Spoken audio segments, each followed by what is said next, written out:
ওয়াহিয়াতি নোংরামি সমাজ থেকে সরাতে হবে। সকলে মিলে এক হয়ে হাতে হাত মিলিয়ে কাঁধে কাঁধ মিলিয়ে এর প্রতিবাদ করতে হবে। গ্রুপিং দলবাজি করে না, এটা আমার, ওটা ওর, ওটা ওদের, ওটা ওই পাড়া, এটা এ পাড়া, না। যারা এই পাড়া ও পাড়া আমাদের ওদের করতে গেছে সব ফেঁসে গেছে।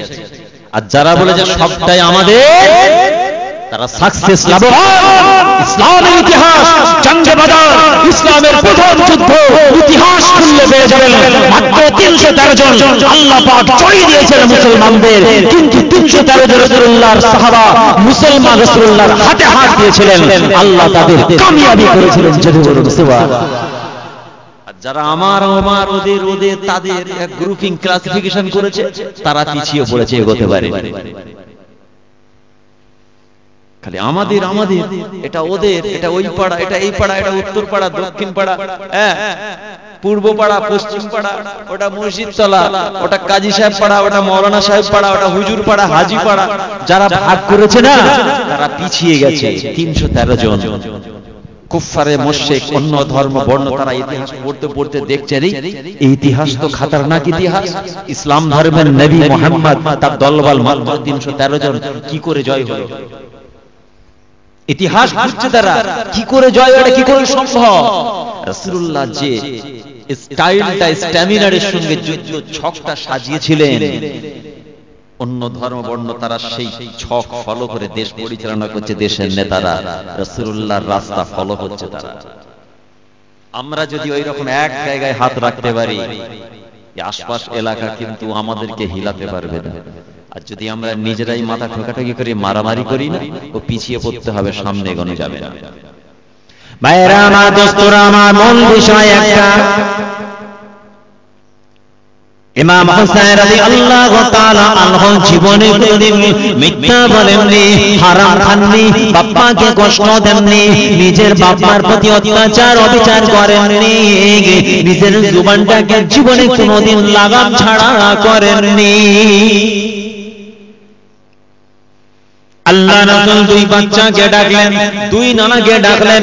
ইমাম হাসানকে বলছেন, এই হাসান জবাব দাও, যদি কোনো মানুষ তোমার সঙ্গে খারাপ ব্যবহার করে কি করবে? ইমাম হাসান বলে, নানা জান মাফ করে দেব। আবার যদি অন্যায় করে কি করবে? নানা জান মাফ করে দেব। আবার যদি অন্যায় করে কি করবে? নানা জান মাফ করে দেব। এই হুসাইন তুমি বলো, যদি কোনো মানুষ খারাপ ব্যবহার করে, নানা জান মাফ করে দেব। যদি আবার করে মাফ করে দেব। যদি আবার অন্যায় করে, নানা জান এমন শিক্ষা দেব মত পর্যন্ত আর করবে না। দুই ভাই, একজন 3 বার বলল নানা জান মাফ করে দেব, আর একজন 2 বার মাফ করে 3 বারের মাথায় নানা জান এমন শিক্ষা দেব জীবনে আর করবে না। রাসূল বলছেন দুজনেই ঠিক আছে। তো আপনাদের গ্রামে, আমাদের গ্রামে, সারা দুনিয়ার সব জায়গায় দুই রকম মেন্টালিটি মানুষ আছে। আমি কিন্তু ইমাম হুসাইনের দলে। এই বুঝতে পারছেন, আমাদের পূর্বপুরুষদের দলে, কারণ সে ব্লাড তো আছে। একবার মাফ করো, 2 বার মাফ করো, 3 বার জামার কলার ধরবো, এমন শিক্ষা দেবো মওত পর্যন্ত অন্যায় করবে না। কিন্তু 2 বার তাকে দুটো অপশন তার সামনে দেবো, দুটো সুযোগ দেব।